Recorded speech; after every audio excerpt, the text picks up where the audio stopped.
Hello my dear student, welcome to exam Fancia. जय हिंद। आप लोगों को सत सत नमन। भविष्य या तो हरा होगा या तो होगा ही नहीं। भविष्य या तो हरा होगा या तो होगा नहीं। इस वाक्य से पर्यावरण के प्राथमिक उत्पादक यानी पौधों की अहमियत स्पष्ट होती है। भविष्य को संवारना है तो पेड़ लगाना है, पेड़ को बचाना है। इस वीडियो में हम लोग पारिस्थितिकी पिरामिड के बारे में पढ़ेंगे। क्या पारिस्थितिकी पिरामिड?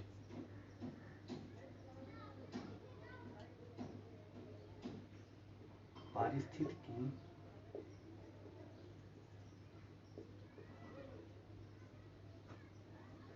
पिरामिड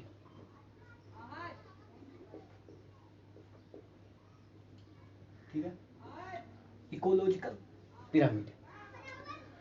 अब पिरामिड क्या होता है इसको हम समझे पहले।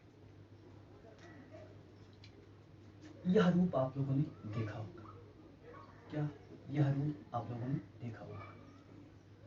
यह रूप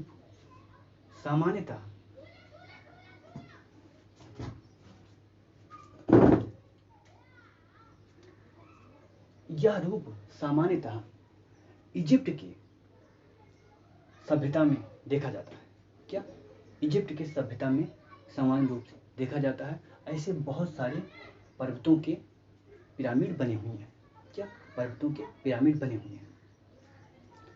अब इस पिरामिड को पारिस्थितिकी पिरामिड से जोड़ने का प्रयास सबसे पहले चार्ल्स एटन ने किया। क्या चार्ल्स एटन ने? किसने किया? चार्ल्स एटन ने। क्या चार्ल्स एटन ने सबसे पहले क्या किया?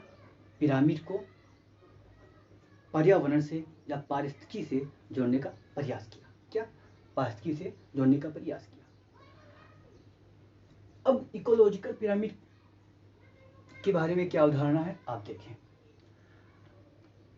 आपने पोषण स्तर पढ़ा। क्या आपने पोषण स्तर पढ़ा? पोषण स्तर में प्राथमिक उत्पादक होते हैं। क्या प्राथमिक उत्पादक होते हैं?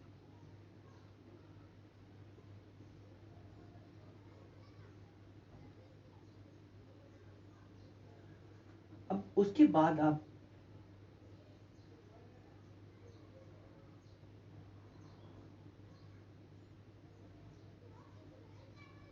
आप देखेंगे प्रथम उपभोक्ता। क्या प्रथम उपभोक्ता। उसके बाद देखेंगे आप द्वितीय उपभोक्ता। उसके बाद देखेंगे आप तृतीय उपभोक्ता। उसके बाद देखेंगे आप चतुर्थ उपभोक्ता।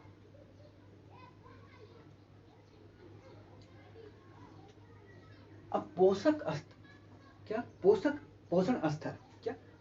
स्तर के आधार पर अगर हम ज्यामितीय रूप में या चित्रात्मक रूप में पोषण स्तर को प्रदर्शित करें, क्या ज्यामितीय रूप में या चित्रात्मक रूप में पोषण स्तर को प्रदर्शित करें तो उनका आकार एक पिरामिड के आकार का होता है। क्या उनका आकार एक पिरामिड आकार के होता है।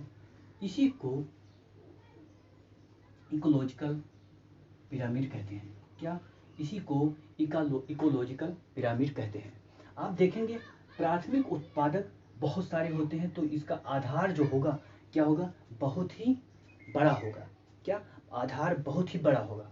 और जैसे जैसे चतुर्थ उपभोक्ता की तरफ जाएंगे इसका आकार घटता जाएगा और टॉप कंज्यूमर्स यानी कि उच्च उपभोक्ता के पास इसका आकार बहुत ही छोटा हो जाता है। तो इसी को क्या बोलते हैं? पारिस्थितिकी पिरामिड। पोषण स्तर के आधार पर पोषण स्तर के आधार पर जब प्राथमिक उत्पादक से लेकर टॉप कंज्यूमर तक की स्थिति को ज्यामितीय रूप में या चित्रात्मक रूप में प्रदर्शित करते हैं तो उसका आकार एक पिरामिड के आकार का होता है, इसे ही क्या बोलते हैं? Ecological pyramid. ठीक है। अब ये पिरामिड कितने प्रकार का होता है? इस पिरामिड को हम 3 प्रकार से देख सकते हैं। क्या? इस पिरामिड को हम 3 प्रकार से देख सकते हैं। पहला जो पिरामिड है उसको बोलते हैं संख्या पिरामिड। क्या? पहला जो पिरामिड है उसको बोलते हैं संख्या पिरामिड। Number pyramid. अब संख्या पिरामिड में क्या होता है इसको हम समझें। संख्या पिरामिड में हम सामान्यतः नंबर को नंबर को ध्यान रखते हैं। क्या? नंबर को ध्यान रखते हैं, यानी उत्पादक उपभोक्ता के नंबर को ध्यान रखते हैं। क्या करेंगे? उत्पादक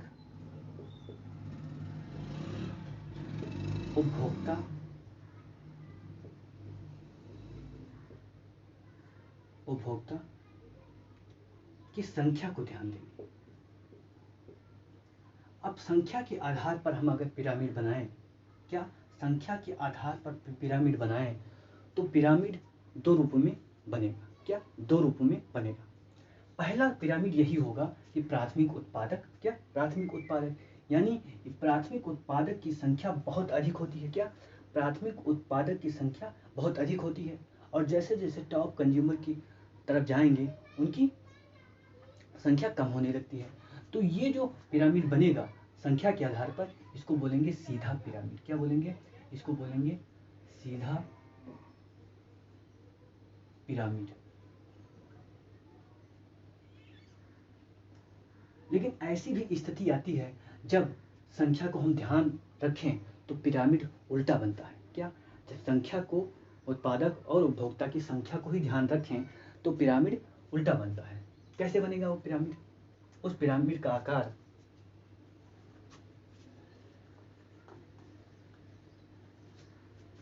क्या होगा? ऐसे होगा, यानी आधार पर संख्या अधिक होगी। क्या? आधार पर संख्या अधिक होगी और टॉप पॉइंट पर संख्या कम होगी। अब कैसे इसको समझा जाए? अगर यहाँ पर वृक्ष को रखा जाए, क्या? वृक्ष को, तो वृक्ष की संख्या क्या है? 1 है, किंतु इस पर रहने वाले जीवों की संख्या या उपभोक्ता की संख्या बहुत अधिक है। और यहाँ पर आप जाएंगे तो आपको क्या मिल जाएंगे? चिड़िया मिल जाएंगी, कीट पतंगे मिल जाएंगे। क्या? कीट पतंगे मिल जाएंगे, कीट पतंगे। और ऊपर जाएंगे तो आपको बाज भी मिल जाएगा जो सभी को खाएगा। तो ये यानी कि संख्या पिरामिड में क्या होगा? उल्टा और विपरीत पिरामिड। इसे क्या बोलेंगे? विपरीत पिरामिड। ठीक है, विपरीत पिरामिड। तो पहला पॉइंट आपको इस संदर्भ में ध्यान रखना है कि संख्या पिरामिड उल्टा और सीधा, यानी सीधा और उल्टा दोनों बन सकता है। क्या? उल्टा और सीधा दोनों बन सकता है। ठीक है। अब दूसरा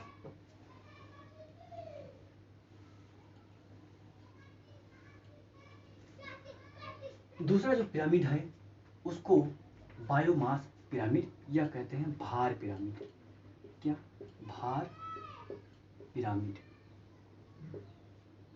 ठीक है, पहला संख्या पिरामिड और दूसरा भार पिरामिड। अब इसमें क्या?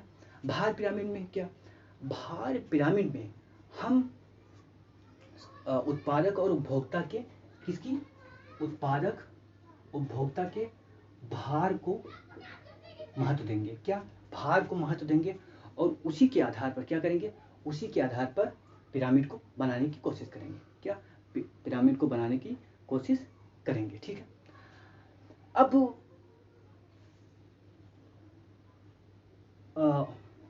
भार को क्या करेंगे? भार को महत्व देंगे। तो अब देखते हैं कैसा पिरामिड बनता है। क्या? अब अगर हम भार को भी महत्व दें, क्या? भार को भी महत्व दें और पिरामिड बनाएं तो यहाँ पर प्राथमिक उत्पादक होंगे, यहाँ पर प्राथमिक उपभोक्ता, यहाँ पर टॉप उपभोक्ता। तो आप देखेंगे क्या? प्राथमिक उत्पादक। तो प्राथमिक उत्पादक का भार आप देखेंगे अधिक होगा। क्या? प्राथमिक उत्पादक का भार जो है क्या होगा? अधिक होगा। क्या? प्राथमिक उत्पादक का भार अधिक होगा। और जैसे जैसे ऊपर जाएंगे टॉप कंज्यूमर के पास, क्या? टॉप कंज्यूमर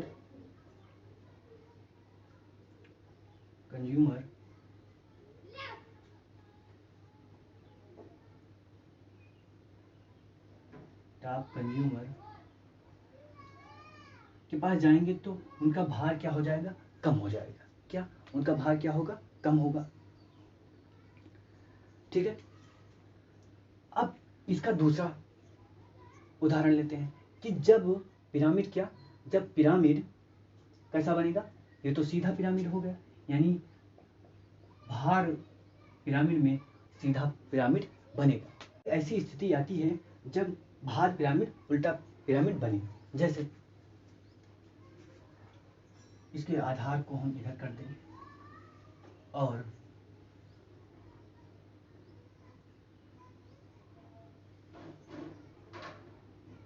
ठीक है। अब इसका उदाहरण हम कैसे लें? इसका उदाहरण अगर हम यहाँ किसका? जल, कोई जलीय क्षेत्र है। क्या? जलीय क्षेत्र है। ठीक है। अब जलीय क्षेत्र में प्राथमिक उत्पादक देखेंगे यहाँ पर होंगे। किसके आधार पर? भार के आधार पर यहाँ पर होंगे। और टॉप यहाँ पर कंज्यूमर होंगे, टॉप कंज्यूमर। ठीक है। अब यहाँ पर आप देखेंगे शार्क मछली। क्या? शार्क मछली। शार्क मछली का केवल उदाहरण लिया जा रहा है। ठीक है। और यहाँ पर देखेंगे सबसे प्राथमिक है, इनको बोलते हैं फाइटोप्लैंक्टन। क्या? फाइटोप्लैंक्टन।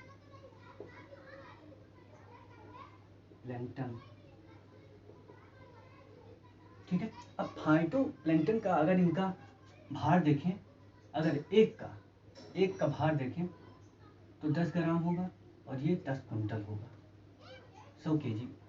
ठीक है। यानी जलीय क्षेत्र में क्या? जलीय क्षेत्र में जो फाइटोप्लैंक्टन होते हैं उनका भार क्या होता है? कम होता है। भार कम होता है, जबकि मछलियों का भार अधिक होता है। तो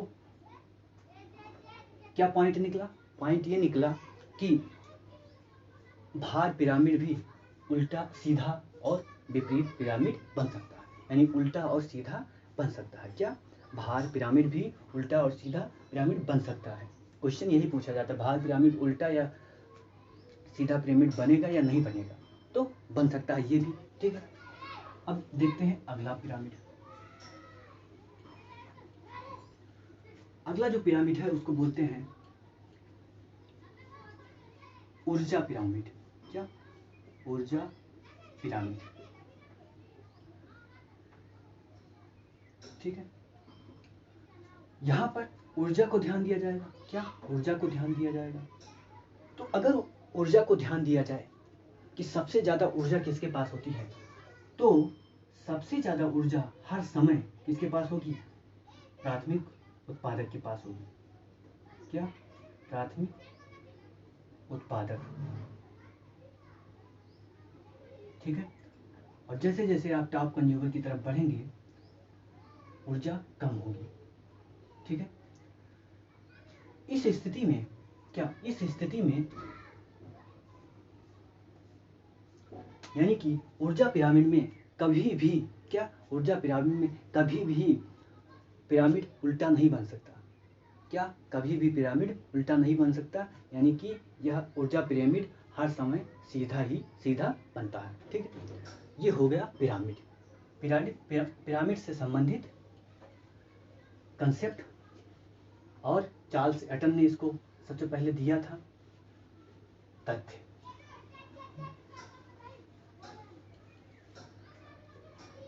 अब अगला जो टॉपिक है वो है अंतरक्रिया। क्या? अंतरक्रिया। पर्यावरण में हम अंतरक्रिया का अध्ययन ही करते हैं। तो अंतरक्रिया जीव जो हैं, पर्यावरण में जितने भी जीव हैं वो पर्यावरण के तत्वों से अंतरक्रिया करते हैं। क्या? पर्यावरण के तत्वों से अंतरक्रिया करते हैं। इसके साथ साथ क्या? इसके साथ साथ विभिन्न जीव आपस में भी अंतरक्रिया करते हैं, या आपस में भी संबंध स्थापित करते हैं? क्या आपस में भी संबंध स्थापित करते हैं या अंतःक्रिया करते हैं? तो उन्हीं आधार पर कुछ टॉपिक है जिसको हम लोगों को जानना है। पहला जो टॉपिक है उसका नाम है सहोपकारिता। क्या? सहोपकारिता। क्या नाम है? सहोपकारिता।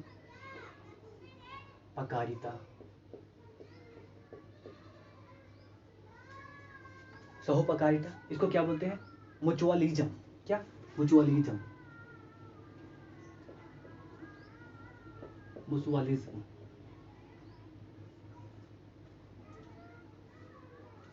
अब दो जीव अंतरक्रिया करेंगे। क्या? इसमें दो जीव अंतरक्रिया करेंगे। अब दो जीव जब अंतरक्रिया करेंगे तो इसमें दोनों जीवों को फायदा होगा। क्या? इसमें दोनों जीवों को फायदा होगा।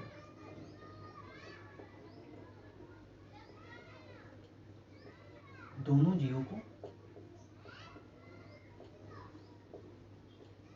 फायदा। क्या? इसमें दोनों जीवों को फायदा होगा। उदाहरण देखते हैं। क्या? उदाहरण देखते हैं। जैसे ये है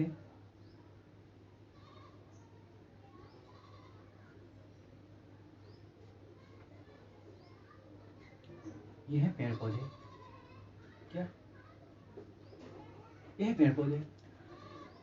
अब इन पर जब कीट पतंगे आते हैं, क्या? कीट पतंगे आते हैं। मधुमक्खी का उदाहरण लेते हैं। मधुमक्खी मधुमक्खी आती है तो मधुमक्खी से क्या ले जाती है? रस ले जाती है। क्या?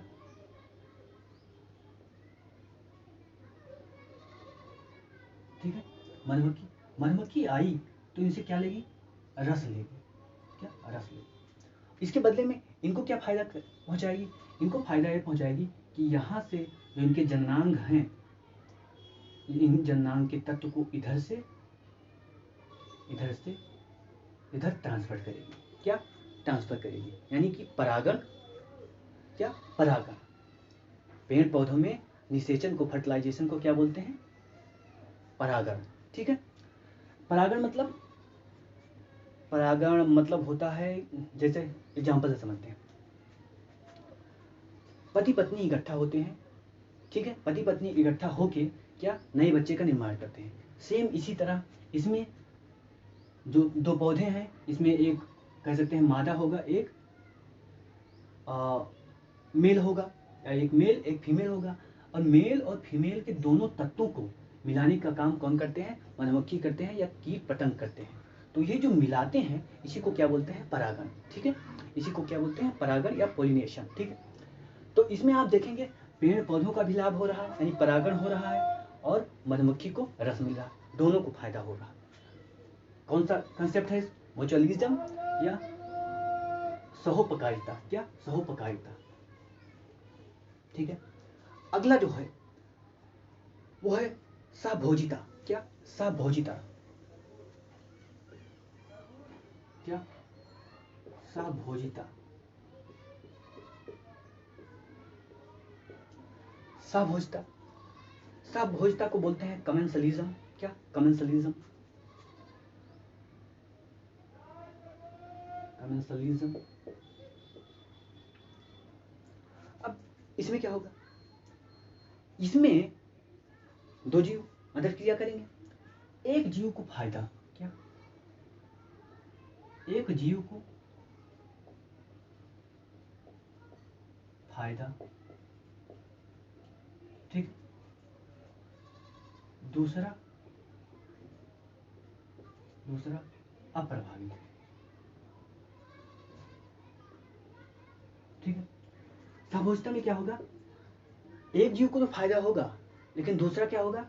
दूसरा अप्रभावित होगा। यानी उसको हानि भी नहीं होगा और लाभ भी नहीं होगा। क्या? उसको हानि भी नहीं होगा, उसको लाभ भी नहीं होगा। जैसे एग्जाम्पल, ये पेड़ है। क्या? ये पेड़ है।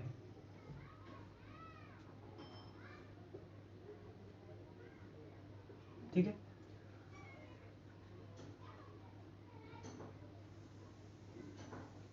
अब ये पेड़ है, किसका? आम का पेड़ मान लेते हैं। अब आम के पेड़ में कभी देखेंगे देहाती भाषा में बोलते हैं बवर। क्या? बवर। क्या बोलते हैं? बवर। ऐसे लटकी रहती है, ऐसे लटकी रहती है।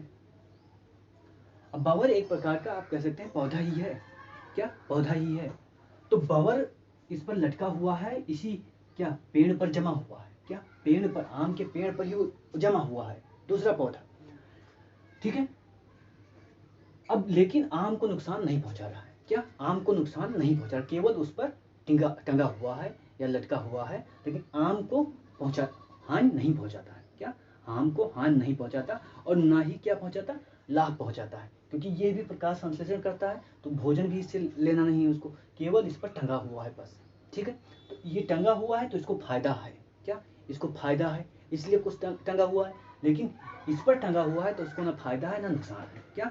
न फायदा है न नुकसान है। तो उसको आम और आम के बंवर को ध्यान में रखकर क्या साभोजिता को हम लोग याद कर सकते हैं। क्या?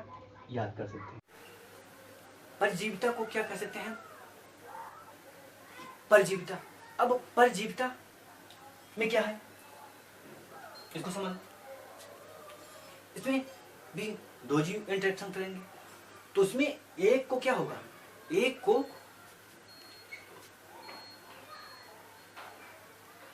को फायदा होगा, फायदा, और दूसरे को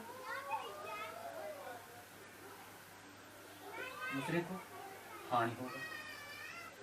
ठीक है, हानि होगा। अब इसका उदाहरण कैसे समझते हैं? क्या कैसे समझते हैं इसको उदाहरण से? परजीविता। ठीक है, उदाहरण। फिर हम पेड़ का उदाहरण लें। ठीक है।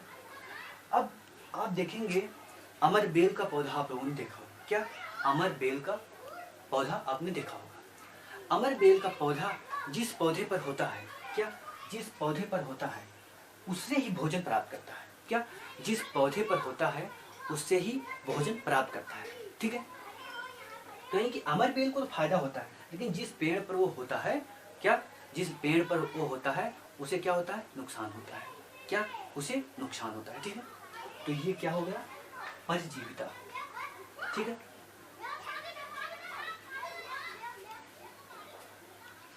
अब अगला जो है उसको बोलते हैं परभक्षण। क्या? परभक्षण।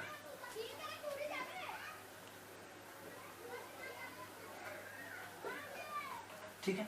अब परभक्षण में क्या होगा, प्रीडेशन। क्या? प्रीडेशन। इसको क्या बोलते हैं, प्रीडेशन।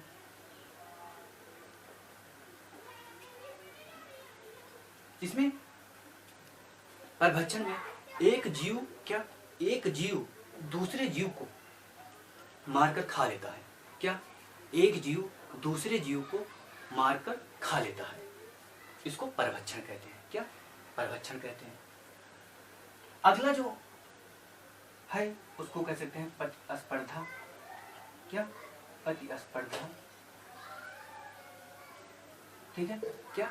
अगला क्या है, प्रतिस्पर्धा है। प्रतिस्पर्धा, कंपटीशन। कंपटीशन में क्या होगा, दोनों जीवों का, क्या कंपटीशन में दोनों जीवों का नुकसान होगा। क्योंकि एग्जाम्पल देखें, गांव में एक ही पेड़ है। क्या? गांव में एक ही पेड़ है, ठीक है, आम का, लेकिन क्या जो तोता है वो बहुत है। क्या? तोतों की संख्या बहुत है। अब सारे तोते इस पर आएंगे, सारे तोते खाना चाहेंगे। अब सारे तोते खाना चाहेंगे तो क्या सभी को मिलेगा? क्या सभी को मिलेगा? नहीं मिलेगा। क्या? नहीं मिलेगा। क्या होगा, सबका नुकसान होगा। ठीक है। तो कंपटीशन है तो दोनों का, सभी का नुकसान हो रहा है। यानी कि जब किसमें देखेंगे, पारिस्थितिकी तंत्र में प्रतिस्पर्धा देखेंगे तो जो दो जीव प्रतिस्पर्धा करेंगे दोनों का नुकसान होगा। क्या? दोनों का नुकसान होगा। ठीक है। अगला जो है,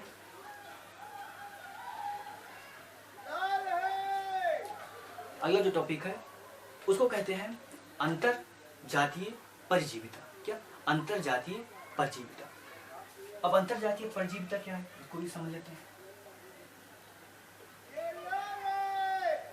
अंतर्जातीय परजीविता, इसको बोलते हैं यमनसलीजम। क्या बोलते हैं? यमनसलीजम। यमनसलीजम।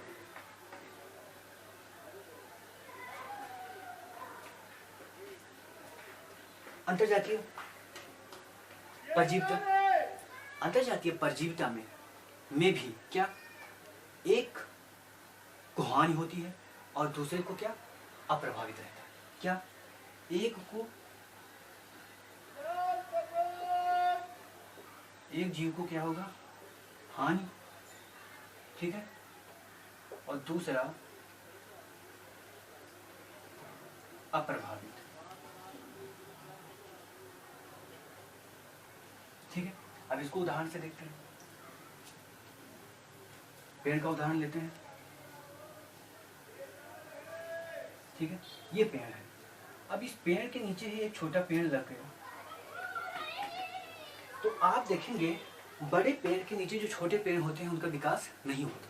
क्या? उनका विकास नहीं होता, क्योंकि सूर्य का प्रकाश इनके पास नहीं होता, सूर्य के प्रकाश इनके पास नहीं आ पाता। तो यहाँ पर देखेंगे ये बड़ा पेड़ तो अप्रभावित है। क्या? बड़ा पेड़ अप्रभावित, उसको कोई समस्या ये रहे या ना रहे कोई समस्या नहीं। लेकिन छोटा पेड़ क्या है? छोटा पेड़ का नुकसान हो रहा है। क्या? छोटा पेड़ का नुकसान हो रहा है।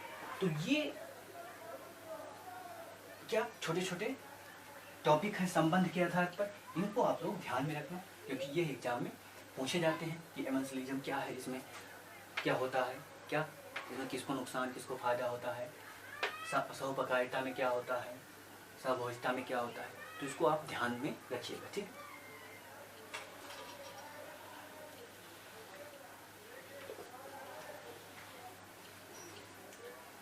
सो आज के लिए इतना ही, फिर मिलते हैं अगले वीडियो में। जय हिंद, जय भारत।